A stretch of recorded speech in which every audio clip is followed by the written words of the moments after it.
마태복음 7장 12절 같이 읽어요. 그러므로 무엇이든지 남에게 대접을 받고자 하는 대로 너희도 남을 대접하라. 이것이 율법이요 선지자니라. 아멘. 오늘은 이 말씀의 제목이 한번 따라서 해보세요. 먼저 섬기라. 아주 주님이 중요한 말씀을 하셨고, 요 한 구절에 구약 전체가 다 함축이 됐습니다. 그래서 율법이요 선지자라고 표현하신 거예요. 원문을 보면 구약 전체의 포괄적 의미가 이 한 구절에 포함되어 있다는 겁니다. 그게 뭐냐? 섬기는 거라는 겁니다. 앞으로 여러분, 주는 사람은 복을 받고 섬기는 사람에 대해서 하나님은 복을 주시지만, 대접받기를 좋아하고 도움받기를 좋아하는 사람은 복을 받지를 못해요. 왜? 심어야 거두기 때문입니다. 그래서 오늘 본문의 말씀의 조건이 뭐냐? 무엇이든 남에게 대접을 받고자 하는 대로 너희도 남을 대접하라, 이 말씀이에요. 이게 목사님들도 우리가 서로 늘 만나다 보면 대접하기를 좋아하는 목사님들은 다 경제적 어려움이 없어요. 그런데 어디 와서 모이나 꼭 대접만 받으려 하고 뭔가를 얻으려고 하는 사람들은 지금까지도 가난하게 살아요. 지금까지도. 이것은 선지자의 강령이에요. 율법과 선지자의 강령. 그래서 우리가 항상 처음에는 내가 내 돈을 쓰는 것 같지만 그렇지 않아요. 그것이 내게 100배로 돌아올 수도 있어요. 이 신앙 사상을 우리가 가져야 우리도 복 있는 사람이 되는 겁니다. 없어도 믿음으로 해야 복을 받아요. 없어도. 내가 아는 우리 한 분은 우리 선배 목사님인데, 그분은 교회가 10평밖에 안 돼요. 성도 2명 나와요. 그러니까 사모님이 파출부에서 교회센에 운영하고 합니다. 그런데도 그 피같이 허리가 부러져라 벌어서 온 돈 가지고 그렇게 손님들이 오시면 극진히 대하고 또 구제에 동참하고, 저는 그런 모습을 보고 살았어요. 그런데 그분이 불과 3년이 지나고 나서부터 경제가 풀리는데, 첫째는 자식들이 경제가 풀리고 그 다음에 자신도 경제가 풀려요. 그래서 생각지 않은 곳에 집회 초대를 받아가서 또 후원금을 많이 얻게 하시고, 그렇게 계속 남에게 대접하는 일을 그 어려움 속에서 하시는데, 그 사모님 표정이 너무 밝아요. 자기가 벌어온 걸 가지고 남편이 열심히 오시는 분들을 대접하고 이 돕기에 신경을 쓰는데, 오히려 사모님이 더 기뻐하세요. 그러더니 결국은 노년에 지금 호화롭게 사시잖아요. 목회는 안 해도 나눠주면서 살아요. 참 희한하죠. 그 성경은 대접을 받고 싶으면 먼저 대접하라. 그러면 그 대접받은 사람이 반드시 우리를 대접하게 돼 있다는 겁니다. 신앙생활도 그렇고 인생사도 그래요. 세상에서도요, 이 자꾸 손 내밀고 대접하고 이렇게 섬기는 사람들은 존경을 받고 많은 사람의 인력을 얻지만은, 그러나 늘 어디 가나 얻어먹으려고 받아먹으려고 이런 사람들은 항상 그 모습에서 상황에서 생활에서 못 벗어나는 걸 제가 수도 없이 보고 살아요. 내가 그렇게 존경했던 목사님인데, 한 성도 한 70여 명 정도 됐는데 은퇴하셨어요. 그리고 은퇴하시고 나서 소식이 끊겨서 몰랐습니다. 그런데 어느 날 내가 종로의 종묘공원을 갔는데, 아주 험한 옷을 입고 이렇게 앉아서 남 바둑 두는 걸 보고 있는 거예요. 깜짝 놀랐죠. 근데 그분이 항상 나는 어렵다, 나는 힘들다, 나는 없다, 그리고 모든 초롱의 일에 빠져요, 항상. 그러더니 제가 불과 몇 년 전에 뵀는데, 불과 2년 전에 그분이 세상을 떠났어요. 어디서? 종묘공원에서 돌아가셨대요. 심장마비로. 남루한 옷을 입고 노숙자처럼 살다가 가신 거예요. 그런데 우리 선배들도 보면은 베풀기 좋아하고 대접하기 좋아하고 봉사하기 좋아하고 헌신하기 좋아했던 분들은 지금 다 잘 됐어요. 하나님의 말씀은 아주 정확무한 영감의 말씀이기 때문입니다. 과일 가게를 하는 분이 있었습니다. 인근 교회 교인이 자주 찾아와 전도를 하였습니다. 예수 믿을 마음이 전혀 없는 이분에게는 참 귀찮게 여겨졌습니다. 그런데 이분이 찾아와 전도를 하고는 과일을 사가는데 매번 다른 사람과는 반대로 가장 작은 것, 흠집이 있어 팔기 곤란한 것만 골라가지고 사는 것이었습니다. 다른 손님이 와서 그분이 하던 대로 똑같이 작은 것, 흠집 있는 것으로 골라 사가는 것입니다. 그래서 자기도 모르게 당신도 저 교회 교인이요? 물어본 거예요. 그때 고개 끄덕거리면서 웃으면서 가시더라는 거죠. 그래, 이 가게 주인이 주일날 문을 닫고 교회를 온 거예요. 그 집사의 섬김에 감동을 받고 그것을 계기로 주께서 그 사람의 마음을 열어서 그 교회 교인이 됐어요. 우리는 뭐 어떻게든 한 푼이라 싸게 사야 하고 깎아야 되고 또 가장 좋은 거 골라서 사야 되잖아요. 근데 이분은 전도의 방식이 섬김이에요. 하여튼 이 주인이 물건 팔기에 좀 불편한 것들은 다 자기가 사가는 거예요. 말하지 않아도 복음은 전해지는 것입니다. 당연히 그 깨끗한 아름다운 선행 속에 예수님이 그들 속에 들어갈 수밖에 없는 것이지요. 이게 섬김이라는 거예요. 섬김. 교회도 그렇고 어떤 사회적인 공동체도 그렇고 섬기는 자가 많아야 그 회사가 생동합니다. 교회도 그래요. 섬기는 사람이 많아야 교회가 풍요로워져요.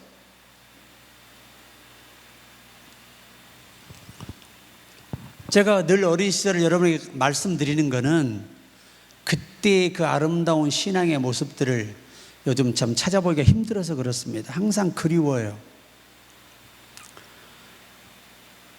교회는 아주 먹을 것이 넘칩니다.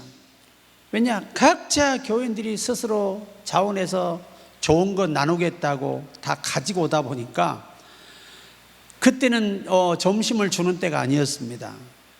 그런데 가실 때 풍성히 나눠서 가지고 가는 거예요. 그럴 때 교회가 부흥되고 그렇게 살아 역사했던 거예요. 지금도 저는 그 어린 시절에 우리 어르신들의 신앙생활이 참 너무 그립고 존경스럽습니다. 존경스러워요. 그러니까 우리 교회도 하나하나 이제 좀 조직적인 교회가 되어 가려면 가장 중요한 게 나보다 못하는 사람을 섬겨라. 또 목회자도 성도를 섬기는 마음으로 하는 게 능력이에요. 성도도 목회자를 섬기는 마음으로 섬겨야 돼요. 예전에 제가 우리 교회 집사님 한 분이 돈이 좀 있어요. 그런데 이분이 명절날 꼭 선물을 해오면 담임 목사 것만 해와. 부인 것도 안 하고 부목사님 것도 안 하고 전도사님 것들도 안 해요. 무조건 담임 목사님께만 해오는 거예요. 근데 그게 엄청 비싼 거예요. 그래서 제가 한 번은 교육을 해야 되겠다 해가지고 그날 예배 끝나고 이제 상담실로 모셔다 놓고 집사님 이거 다시 돌려주고 내 거, 우리 아내 거, 부목사님 거, 전도사님들 거 이 금액에 맞춰서 좀 골고루 사오라고. 금액이 중요한 게 아니라 집사님의 마음이 중요한 겁니다. 하나님은 중심을 보시지 비싼 거 사줬다고 기뻐하시는 것은 아닙니다. 내가 그랬어요. 그런데 그걸 다시 반환하고 사왔는데 그 사온 옷이 당시에 이 마이 한 벌인데 그게 그 당시 돈으로 250만 원짜리예요. 그때는 갤럭시가 그렇게 비쌌어요. 순모 100% 갤럭시. 그걸 팔아가지고 다시 돌려주고 선물을 사왔는데 다 풍성히 사온 거야. 아주. 그게 뭐지요? 나눔의 섬김이라는 거예요. 작은 거라도 우리가 마음을 나눌 때 하나님이 도우시고 복을 주시는 거죠. 우리 교회가 제가 넉넉해서 사과 박스를 10개, 15개 나눠서 가서 선물하고 돌아오는 거 아니에요. 심어서 헛될 게 없어요. 목사고 송도고 심어야 하나님이 복을 주는 거예요. 그래서 하는 겁니다. 뻔한 우리 교회 환경으로 할 수 있는 일은 아무것도 없어요. 다만 믿음으로 하는 겁니다. 믿음으로 하면 하나님이 받으시고 갑절로 갚아주실 뿐만 아니라 넘치도록 주시기 때문이에요. 그러니까 항상 여러분, 이제 우리 교회 여러분들은 다 성인들이고 나이 먹을 만큼 먹었고 인생 살아볼 만큼 살아봤어요. 사업하는 분들이 사업 한 건을 계약하기 위해서 점심 사야 돼, 선물 사가야 돼, 깍듯하게 해야 돼. 조금만 오만하게 보이면 일거리도 안 줘. 그것도 세상의 기본의 이치잖아요. 제가 아는 권사님 남편이 이 도로에 막 신호등 있죠. 이런 거 가로등. 요걸 생산해서 납품하는 회사예요. 근데 돈을 엄청 벌었어요. 돈을 벌다 보니까 그냥 즉시 BMW 혼차로 바꾼 거예요. 그래서 폼 잡고 타고 다녔는데 가장 큰 거래처 사장이 거래를 갑자기 끊은 거예요. 아니, BMW 탈 정도로 부자가 됐으면 이제 더 없는 사람을 내가 일거리 줘야지, 내 자네를 줄 수 없냐고 끊어버린 거예요. 그러니까 수입처가 절반이 없어져 버린 거예요. 수입이. 오히려 그런 데 갈 때 더 겸손한 모습을 보이고 그래야 더 돕고 싶죠. 여러분, 사회고 교회고 섬기고 대접할 줄 아는 사람들이 성공해요. 교회고 사회고. 이것이 선지자요 율법이에요. 요 한 구절에 성경 이 39권을 다 포함해서 딱 한 구절에 정의하신 거예요. 하나님도 어떻게 해야 돼? 섬겨야 돼. 이웃도 어떻게 해야 돼? 섬겨야 돼. 전체 성경이 뭐예요? 하나님을 섬기고 내 이웃을 내 몸처럼 사랑하는 것이잖아요. 이것이 율법이요 선지자의 강령이라고 예수님이 말씀하셨어요. 그래서 저는 내가 여러분에게 뭔가를 강요하게 산 게 아니라 목사는 바르게 가르쳐야 할 의무가 있는 거예요. 항상 여러분이 한 분 생기시면 아이고 나도 참 이 돈이 너무 부족하지만 아이고 내가 오늘 우리 교회에다가 또 뭐 하나 준비해서 같이 좀 주일날 나눠야 되겠다, 이런 마음이 섬기는 마음, 주는 마음이에요. 하나님은 당신의 영광을 위해 하는 사람에게 뭐라고 하시면 내가 너에게 돈을 빌렸다 생각하시는 거예요. 잠언에 있는 말씀이잖아요. 그래서 반드시 빌린 돈은 갚아주신다는 건데 그냥 갚아주는 게 아니라 배가 이상 축복해 주신다는 것입니다. 항상 우리가 윤리와 도덕의 핵심 규범으로서 수동적 금지가 아니라 적극적 실천을 요구한다는 말씀의 원어의 이 의미예요. 적극적 실천. 단순히 남에게 해를 끼치지 말라가 아니라 내가 받고 싶은 선을 먼저 행동으로 옮기라는 거예요. 이 굉장히 중요한 이 원문의 신학적 관점입니다. 그러니까 율법과 선지자의 가르침 전체를 이 한 문장에 압축했다. 즉 그렇게 말씀하려고 하는 게 율법이요 선지자라고 말씀하시는 거예요. 그들이 가르쳤던 모든 것이 이 한 문장에 포함되어 있다. 하나님을 섬기고 하나님께 먼저 대접하고 드리고, 그리고 나면 내게도 하나님이 돌려보내신다는 겁니다. 이 문장은 하나님의 사랑과 이웃 사랑이 함축되어 있는 그 메시지입니다. 산상수훈의 맥락은 가장 중요한 게 뭐냐면 하나님 나라의 시민으로서 이웃을 섬기고 내 곁에 있는 사람들을, 공동체를 섬기는 겁니다. 이게 산상수훈의 핵심이 핵심.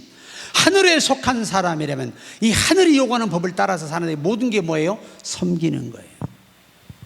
의를 행하는 것도 아무도 모르게, 구제하는 것도 아무도 모르게, 모든 것을 다 은밀히 하라는 거예요. 그러면 하나님이 다 아시고 갚아주신다는 겁니다. 근데 우리가 이 대접하고 섬기는 게 쉽지 않아요.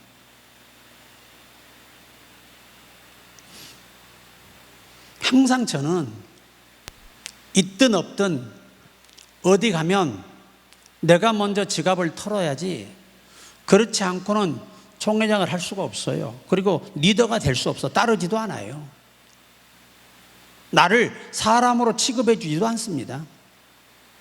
그냥 노인네 뒷간에 앉아 계세요 이렇게 나와요.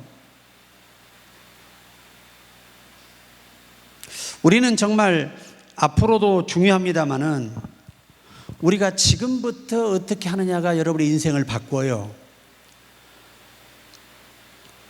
고린도후서에 말씀하시죠. 많이 심은 자는 많이 거두고 적게 심은 자는 적게 거두느니라, 그렇게 말씀을 해요. 제가 어디 찾아가면요, 음료수 한 박스 꼭 들고 다닙니다. 왜냐하면 목회자라서가 아니라 사람으로서의 사람 대접을 받는 거고, 또 그들에게 사람 대접을 인격적으로 하는 것이 바로 이런 예의예요, 예의. 그래서 제가 하는 거예요. 그러니까 그분들도 우리 교회 오시면 다 들고 오시잖아. 왜? 받은 대로 하시는 거예요. 처음에는 그분들이 몰랐어요. 그런데 나중에 나한테 그러셔. 목사님이 왜 이렇게 하시는지를 자기가 깨달았다는 거예요. 그래서 지금 어디 가나 빈손으로 안 간다는 거예요. 그게 뭐예요? 그러니까 그때부터 이 목사님도 존경을 받게 되고 사람이 따라 하나님이 사람을 붙여주는 거예요.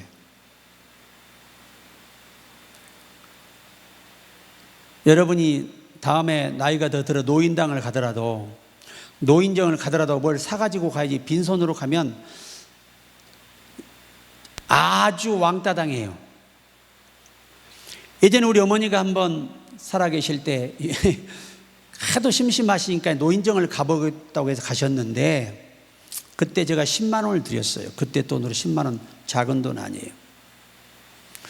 그래 우리 어머니가 마트에 가 10만 원짜리 다 산 거야. 노인 10대 명 있는데 그걸 갖다 풀어놓으니까 방에 이만큼 쌓여요. 그러니까 이 할머니들이 전부 다 나이가 더 드신 분도 아유 저기 동생은 앉아있고, 야 니들이 해, 니들이 빨리 가 청소시키고 심부름 시키고 하시더라는 거예요. 섬김의 힘이라는 것이, 대접의 힘이라는 게 그렇게 중요한 거예요. 사람이 이 세상에 태어나서 한 인생을 짧게 살아가는데 예수께서 하신 말씀입니다. 기왕이면 섬기고 살아라. 기왕이면 대접하고 살아라. 반대말이 뭐예요? 기왕이면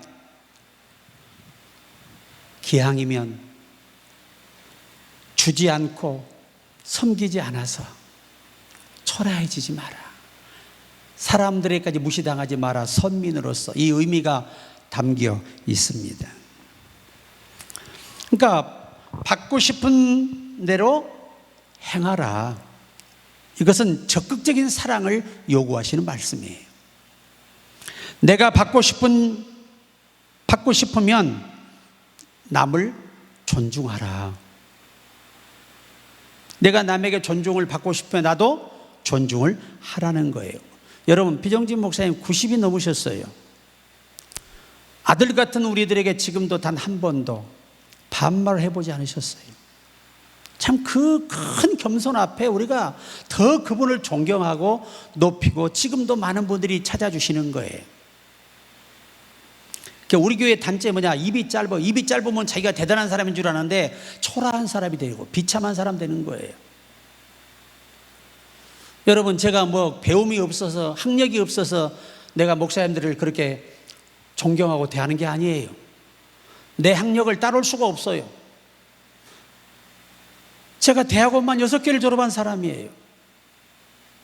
나보다 스펙이 좋은 사람이 없어요. 한국교회 단 한 사람도요. 제가 다 조사해 봤어요. 그러면 얼마나 우쭐할 만해요.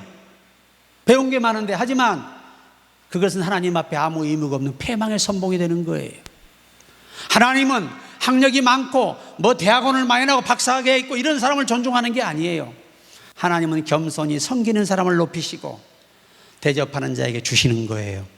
이게 하나님의 거룩한 방식이잖아요. 그러니까 우리가 존경을 받으려면 어떻게 해야 돼요?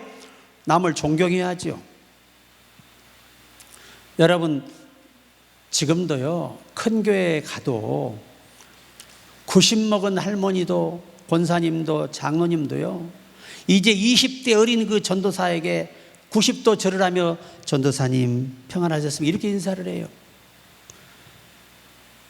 그러면 그 전도사님은 얼마나 어쩔 줄을 모르고 고개를 더 숙이게 되는 겁니다. 주기철 목사님이 조만식 장로님의 국민학교 제자입니다. 제자. 국민학교 때 제자예요. 그런데 공교롭게도 그 주기철 목사님이 시험하는 교회에 이 선생님이 장로님이 되셨어요. 저 앞에서 주기철 목사님 모시면 달려가서 목사님 어서 오십시오, 이렇게 인사를 해요. 그러니 학교 스승이었던 분도 그 겸손에 인사하니까 성도들 전부 따라서 목사님, 이것이 한국교회 예절이 되어버렸어요. 그렇게 본이 되고 섬김이 중요한 거예요. 내가 항상 내가 이런 못 들은 거 다 듣고 있어요. 여러분이 우리 교회 보면 입이 짧아. 그거 아닙니다. 그거 바람직하지 않은 거예요. 우리 양성도님이 나에게 한마디를 할 때 공손하게 하시거든요. 공손하게. 이게 뭐예요? 담임 목사에 대한 예의잖아요. 예의. 여러분이 아무리 담임 목사가 못나고 부족해도 인사도 좀 제대로 하고, 그리고 여러분이 이 기도할 때 우리 교회 기도하는 분들, 남보성 목사님, 담임 목사에게 이름을 부르는 거 아니에요. 아주 기본 상식이 안 되는 겁니다. 그거는 여러분에게 내가 여러분 아버지 이름을, 우리 아버지 이름을 여러분이 자꾸 그래서 아이고 남장규 씨의 자녀 남보성 목사님 그러면 돼야 안 돼요? 안 되잖아요. 남 목사님의 부모님, 부친 이렇게 해야 되는 거잖아요. 그러니까 우리가 우리 교회가 앞으로 성숙해지려면 이제 앞으로 오시는 분들에게 여러분이 정말 말 한마디를 조심히 하고 어서 오십시오, 반갑습니다, 함께하게 돼서 참 영광입니다, 그러면 몸둘 바를 모르고 더 열심히 나와. 여러분, 반말로 들으면 기분 좋아 안 좋아요? 제가 자전거를 타다 공원에 있어서 아야 담배 안 피우면 안 되겠니? 그랬더니 뭐라 하죠? 중학생이 왜 나한테 반말하세요? 내가 주먹으로 됐는데 안 쳤어. 그건 옛날 같은 나한테 맞아 죽었어. 그 자리에서. 전 옛날에 목사로 두드려 팼어요. 그런 놈은 사람이 아니니까. 호로자식은 맞아야 돼. 그런 것들은 매가약이야. 우리나라가 언제부터 이렇게 됐어요? 어린애한테 반말한다고 따지고 드는 이런, 아우 주여, 강단에 조심해야 돼. 그런 것들이 남에 커서 뭐가 되겠어요? 응? 중학생이 반말한다고 따져드는 세상에 그런 아이들이 뭐가 되겠냐고, 범죄자밖에 앞으로. 그래서 우리가 교회부터 언어가 바뀌어야 돼요. 성령이 임하면 너희가 새 언어를 말한다고 말씀하시잖아요. 중요한 거예요. 참 저는요, 그래서 우리 옛날이 그리워요. 어린 시절이 그립습니다. 어른 앞에 공손하고 어른들 말 한마디 두려워하고 순종할 줄 알고, 그게 진짜 바른 사람이에요. 그런 사람들이 바르게 자라는 거예요. 정주영 회장님이 돌아가시기 전에 자기 아들이 나이가 60이 됐는데 그 자기 아들보다 한 살이 더 많은 세상의 분한테 약간 말을 내렸나 봐요, 실수로. 그 자리에서 뒤통수를 이 호로 자식아 치면서 너 같은 자식이 무슨 사장이야, 사장직을 떼버렸어요. 그러니까 그런 아이들이 지금도 거부가 돼서 대한민국을 움직이며 가잖아요. 그게 부모예요. 성경에도 매는 공경하게 만드는 길이라고 말씀하고 있어요. 부모가 왜 자식을 때려요? 저렇게 놔두면 인생 말종되니까 바르게 살라고 때려서 고쳐주는 거예요. 하나님도 마찬가지예요. 왜 우리를 징계하실까요? 저렇게 놔두면 안 되니까 징계하시는 거예요. 우리가 항상 존경을 받고 싶으면 뭐하라? 존경하는 사람이 되라 하는 거예요.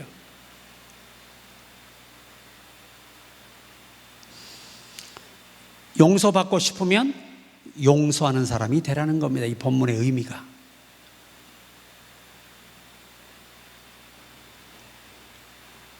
내가 친절하게 대접받고 싶으면 나도 상대를 친절하게 대접하는 사람이 되라는 의미를 포함하고 있습니다.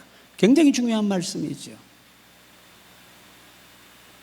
지금도 목사 한수가 나보다 늦으신 분들이 70, 80, 90이 많잖아요.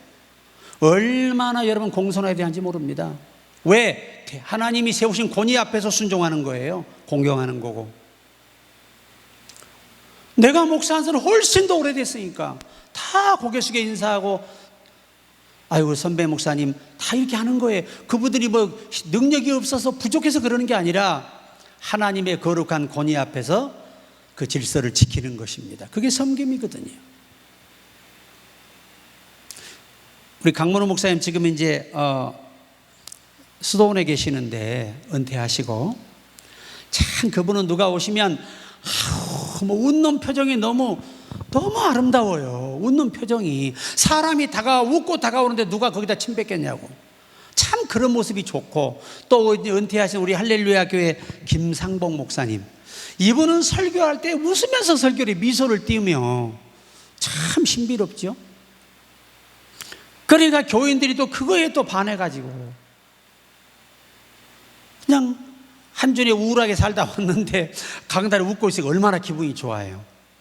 이 작은 섬김이고 배려거든요.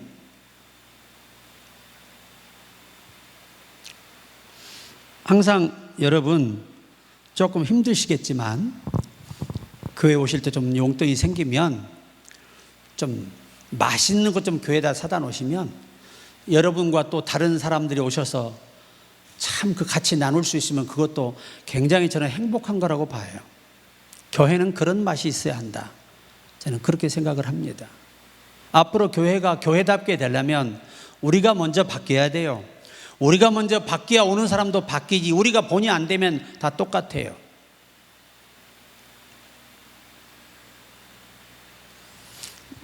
내가 아는 후배 목사님이 지방에서 목회를 하시는데 늘 위장약을 드세요.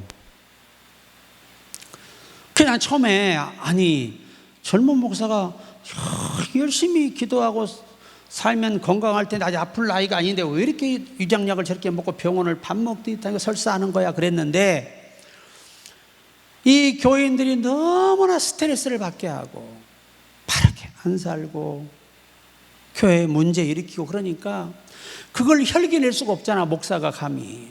여러분 담임 목사 혈기내면 그 자리에서 끝나버려요.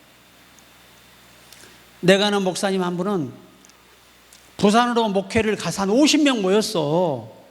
그런데 장로를 막 가서 밟아가지고 12주 진단이 나온 거예요. 그래서 그날부로 쫓겨났어, 교회에서. 또 그래가지고 이제 전라남도 송정이 하남으로 왔는데 하남에서 한 30명 모였는데 또 거기서 남자 안수 집사를 또 패가지고 또 목회를 접고. 그래, 제가 아는 동안 거지처럼 사는 거예요. 거지처럼. 왜? 그 더러운 성격, 못된 성격, 사탄에게 잡혀가지고 그거 절제 못해 인생 망조들어서 그렇게 고통을 겪는 걸 내가 눈으로 봤어요. 그러면 목회가 안 되면 어떻게 해야 돼? 굶어야 되잖아. 그러면 누가 일해야 돼? 자기가 일해야 되는데 그게 아니고 사모만 죽으라고 가서 가정부 일하고 고생하는 거예요. 이게 왜 이렇게 될까요? 우리는 친절이 능력입니다. 모든 사람을 여러분이 친절하게 대할 때 여러분도 친절함을 받는 거예요. 성경의 육가 원칙이에요, 원칙. 항상 여러분 거울을 보시고 연습을 하세요. 웃는 연습. 저도 한 6개월 연습했어요, 거울에서. 왜? 예전에 아주 독한 목사님이 우리 목사님이었는데 그분은 이 교역자를 다룰 때 야, 이 새끼야가 기본이에요. 아유, 저 거지 같은 새끼, 저거 주둥아리 봐, 저 표정 봐, 이 더러운 새끼, 이래요 보통. 그래도 상처 한 번 안 받고 나를 너무 위에서 저러신다, 하나님이 저볼 때 나를 지적하나, 그러면서 그걸 기쁨으로 받았던 기억이 있어요. 그게 진짜 신앙이에요, 신앙. 뭐든지 하나님의 뜻으로 이것을 돌리면서 받아들이면 큰 유익이 되더라, 그 말이에요. 오직 한번 내가 답답해서 이 스튜디오스 있잖아요, 비행기 안내원들, 그거 얼마나 친절해, 그지? 아유 감사합니다, 네네. 이게 물어봤더니 그것도 돈을 엄청 주고 교육을 받는데요. 그리고 회사에 면접하고 그래 입사한다는 거예요. 회사에 해주는 게 아니고. 그때는 참 제가 그런 걸 보고 하여튼 웃어야 복이 옵니다. 여러분 표정이 밝아야 복이 와요. 표정은 완전히 인생 망조든 사람처럼 폐잔병처럼 하고 다니고, 그게 아니고 하나님의 살아계심을 믿고 여러분과 내가 좀 표정도 밝게 하시고 믿음으로 아름답게 좀 섬기고 높이며 사시라는 겁니다. 이것은 저와 여러분이 앞으로 우리 교회가 지향할 과제예요, 과제. 내가 직접 나서서 제동을 걸면 둘 중에 하나는 교회를 나가야 되잖아요. 그래서 내가 참는 거예요. 한 번 더 참고 한 번 더 참는 거예요. 왜? 사람의 변화는 시간차가 너무 많아요. 각자 하나님의 부르심이 다르니까 그 시간대를 기다리며 기도하는 것입니다. 그러니까 우리가 항상 알 것은 종교적인 형식이 중요한 것이 아니라 사랑의 실천이 더 중요하다는 겁니다. 저는 항상 이 일을 생각하면서 생각하는 게 뭐냐면, 한때 성공회의 감독이 되기를 꿈꾸었던 사무엘 브랭글, 이 브랭글이라는 사람이 청년 때인데 구세군에 지원하기 위해 대서양을 건너 영국으로 건너왔습니다. 이 구세군은요, 학교가 전부 영국에 있어요. 우리 국내에 없습니다. 전부 다 영국가 공부하고 와야 돼요. 근데 거기는 조건이 부부가 다 같이 공부해야 돼요. 그리고 부부가 목사라는 명칭보다 구세군은 이 사관이라고 합니다. 사관. 그리고 전도사님들을 담임보님이라 그래요. 영국식 발음이죠, 전부 다. 그런데 이분도, 이 브랭글도 그 사관이 되기 위해서 구세군에 입학을 한 거예요. 그러나 부스 장군은 그의 지원을 마지못해 허락하면서 그에게 겸손한 마음을 키워주기 위해 다른 훈련생들의 군화를 닦으라고 지시했습니다. 낙심한 브랭글은 속으로 내가 군화나 닦으려고 내 꿈을 쫓아 대서양을 건너왔단 말인가 라고 생각을 했습니다. 그러던 중 그는 어느 날 환상 중에 예수님께서 무식한 어부들의 발 위로 허리를 굽히시는 모습을 보게 됩니다. 발을 닦아주는 모습을 보게 된 거죠.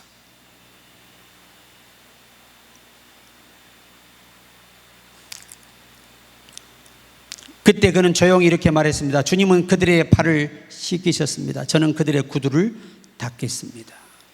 그래서 구두를 열심히 닦고 결국 그가 학교를 마치고 구세군의 사관이 된 거예요. 역사의 이 구세군 역사에 길이 남는 인물입니다. 섬김의 왕이었어요. 테레사 수녀가 어느 날 한 어린이의 상처를 지극한 정성으로 치료해 주고 있을 때 인근에 살던 이웃 주민이 물었습니다. 수녀님, 당신은 당신보다 더 잘 살거나 높은 지위를 가진 사람들이 편안하게 사는 것을 보면 부러운 마음이 안 드시나요? 이렇게 기자가 질문을 했습니다. 당신은 평생 이렇게 사는 것에 만족하십니까? 그때 테레사 수녀가 이렇게 대답을 했습니다. 허리 굽히고 섬기는 사람들에게는 위를 쳐다볼 시간이 없습니다.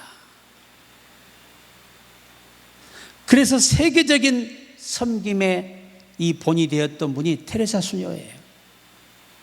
그런 좋은 지위와 부귀영화가 다 있었어요. 그러나 모든 전 재산을 팔아서 가난한 사람을 도움 평생을 섬기다가 죽었어요. 그 기록에 보면 테레사 수녀가 이 한 할머니가 이 죽어가는 할머니의 발을 주물러 주고 닦아주다가 그대로 같이 그 자리에서 죽었다는 설이 있습니다. 평생을. 이게 뭐지요? 섬기는 사람들의 진정한 아름다움이지요. 기왕이면 교회에도 안내를 설 때 저 밖에서 아내도 한 사람 있어도 이제 밖에 있어가지고 좀 얼굴도 예쁘고 좀 웃는 인상을 싹 가지신 분이 그 들어오는 기분이 얼마나 좋아요. 교회를 기웃거리는 사람은 얼른가 잡아다가 들어오고, 이게 다 교회가 부흥하는 비법입니다. 이게 교회는 찬양을 하고 여기서 인도하는 것도 중요하지만 더 중요한 것은 한 영혼이라도 교회로 들어올 수 있도록 기다리고 찾는 사람이 더 교회는 중요해요. 예수님은 잃어버린 양 한 마리를 찾기 위해서 99마리의 길을 찾는 양들을 놔두시고 그 양을 찾아 나서신 분이 예수님이십니다. 교회 안에 있는 사람보다 교회 밖에서 아직도 예수를 모르는 사람을 이렇게 전도해 오시는 게 참 너무 감사하고, 병원에서 만나서 전도해 와서 참 이거 아름다운 일이잖아요. 또 만나셔서 또 이렇게 대화하다가 좀 친해지면 전도해서 데려오는 것도 다 이게 섬김이고 그에게 영생을 나눠주는 거예요. 결론입니다. 오늘 성경은 말입니다. 교회나 직장이나 어느 단체에서나 하나님 앞에서나 위로는 하나님을 섬기고 아래로는 사람을 섬기는 겁니다. 하나님의 자녀들을 섬기고 앞으로 예수 믿기에 작정된 자들을 섬김을 통해 전도해 오고, 이런 아름다운 일들 받으려고 하지 말고 주려고 노력하라. 그래야 여러분도 넘치도록 주로부터 얻게 되는데, 하나님이 여러분의 모든 상황을 지금 모르시는 거 아니에요. 우리의 필요를 다 아신다고 하시잖아요. 그러나 그의 의를 구하라. 나라와 의를 구하라. 그리하면 이 모든 것을 너희에게 더하시리라. 솔로몬처럼 그렇게 부귀영화도 안 구하고 하나님의 백성을 하나님의 뜻대로 잘 재판할 수 있는 그 지혜를 달라고 구한 것이 하나님 마음에 맞아서 덤으로 다 주신 거 아니에요. 이게 그 나라와 그의 의라는 겁니다. 하나님의 뜻을 구하고 하나님의 뜻을 따라서 모든 걸 행하기를 기뻐하는 이런 기도가 그의 의를 구하는 거예요. 우리 모두 이렇게 섬기는 자로 우리 일어섭시다. 그래서 우리 모두가 나눠주는 사람이 돼서 훗날에 주로부터 받고 또 많은 사람들 은혜 입어 받는 우리가 되기를 주의 이름으로 축복합니다.